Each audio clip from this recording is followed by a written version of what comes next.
Reconstruction, 1865 to 1877. Group 16, Kalia Vang, Phoua Moua, and Maikou. South Carolina freedmen to the President. In 1865, Union General Sherman ordered the confiscation of South Carolina land near the coast and placed thousands of former slaves there to settle down. The former slaves became refugees of the Civil War and lost their residence.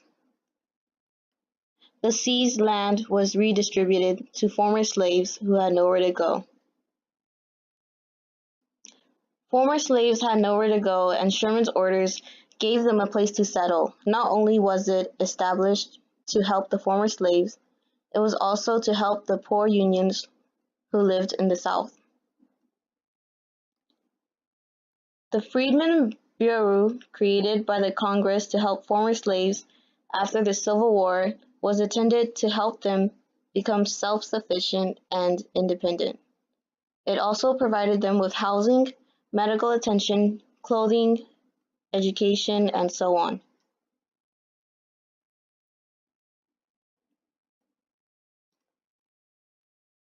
Andrew Jackson became president after the assassination of President Abraham Lincoln on April 1865. Sherman's orders were turned over by President Andrew Johnson, and the land in South Carolina was reclaimed by its previous owners, uprooting the black refugees who had settled there. This prompted the Freedmen's Committee to write a letter addressed to the Commissioner of the Freedmen's Bureau, General Howard, with a plea to fulfill their promise of land.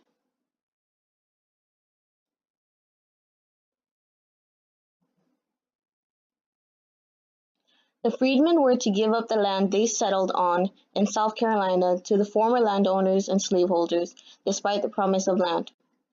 In this letter, the committee asserted that they were now free men and therefore deserved the rights of a free man. Without property, they weren't even able to vote. They stated that the plantation owners were intent on keeping them helpless and dependent on them. In a response to the committee's letter, the general suggested for the former slaves to enter into contracts in the upcoming year with the landowners, and that agents from the North would be sent to regulate these contracts. He also suggested for the committee to send a letter to Congress, and it would be considered.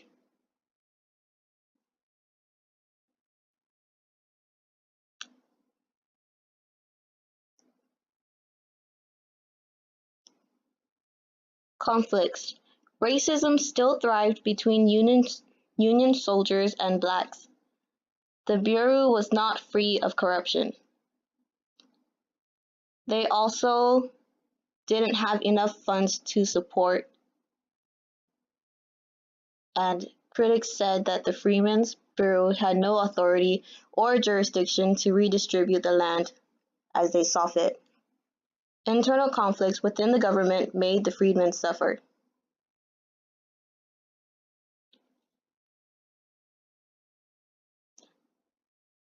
As General Howard advised, the freedmen entered into contracts with the plantation owners. This gave them access to wages, housing, medical attention, and food, and some crop. This was also regulated by the Bureau.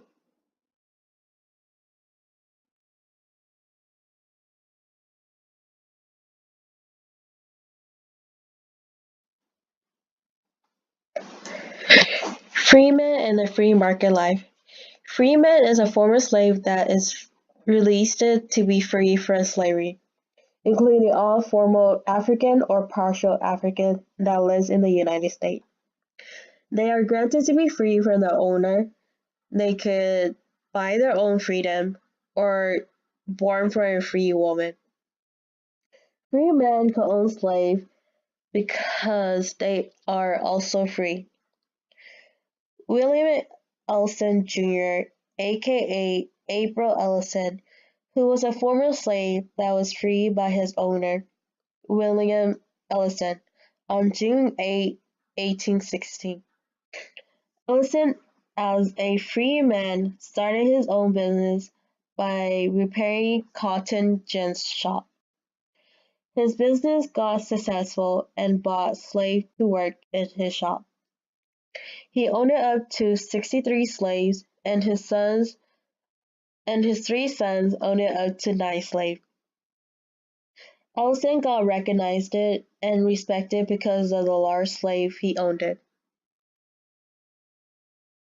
Free market life is a place where anything are being sold in the market.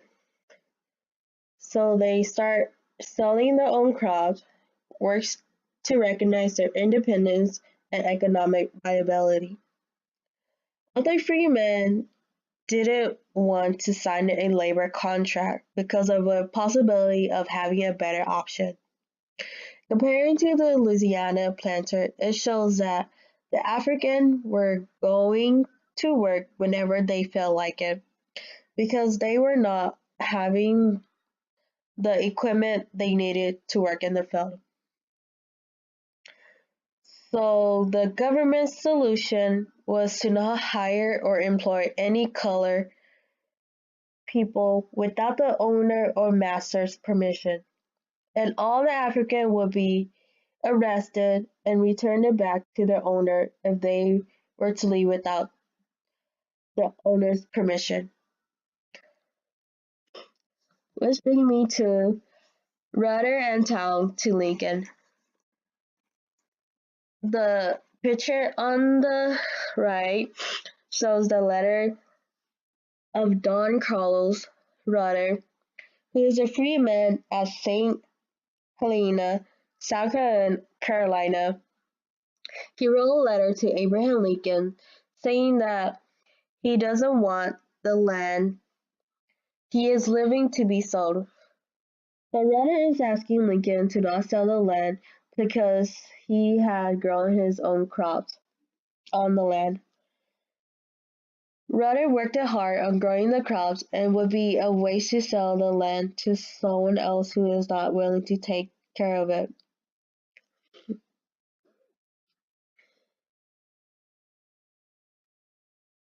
The Even though he was going to get sold, he's willing to pay any price for the land.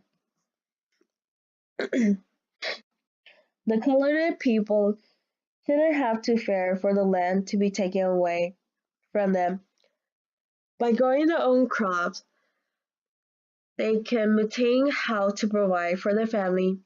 Even there are obstacles in the way, they can strive up to survive. The land they have lived on is getting sold, so they wanted to know the price of the land because they've been growing crops. The main crops they were growing are cotton, potatoes, and corn. Rather by working by himself, he can maintain his wages he needed each day to buy food or clothes for his family. If they were to work under other people, then it would be hard labor for the colored people. A testimony by a South Carolina freeman say that the colored men have to work 2 tasks, which are working in the field with 42 rows or half an acre, and list those who are doing the task. Then there is this one half a task that they had to do, which is to thin out the cotton and pile it up into 2 hulls.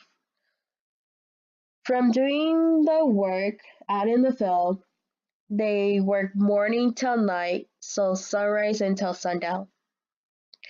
They would never have time to eat with their family because they are always out in the field, and their food are either brought out by an old woman or cook their food overnight. And it's even more worse for women. Women have to work the same labor as men, and if they are pregnant, some women would either give birth in the field or to be taken back to their house to give birth. No matter what, the colored man will fight for their liberty. So for what Rudder is trying to show Lincoln that instead of working hard labor for someone else, he would rather work for himself and get wages for selling his own crops rather than getting wages for working out in the field. Into the newspaper account of a meeting between Black religious leaders and Union military authorities in 1865. On the paper, there was 20 freedmen on the list. It has the record when they were released from slavery and who had owned them as slaves. According to their record, some slaves even had to buy themselves for freedom. For example, from the list, John Cox, age 58 years, born in Savannah, slave until 1849, when he bought his freedom for $1,100.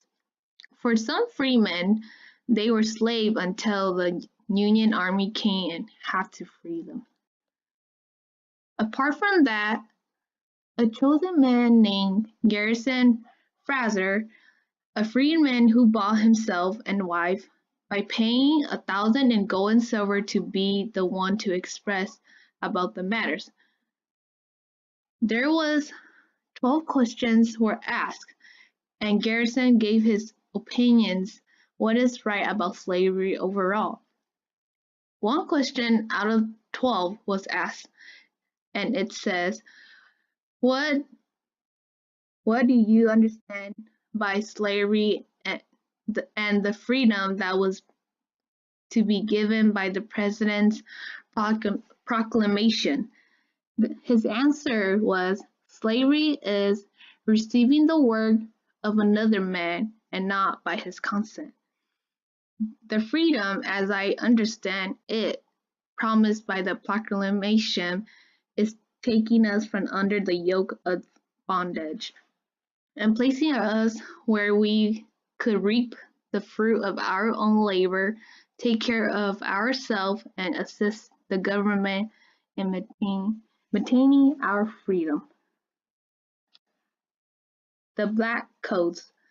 The Black Codes was a restrictive laws that passed it in South Carolina that designed to limit the freedom of African Americans, defining the rights of freemen to have their own property, receive protection under the law in their persons and property.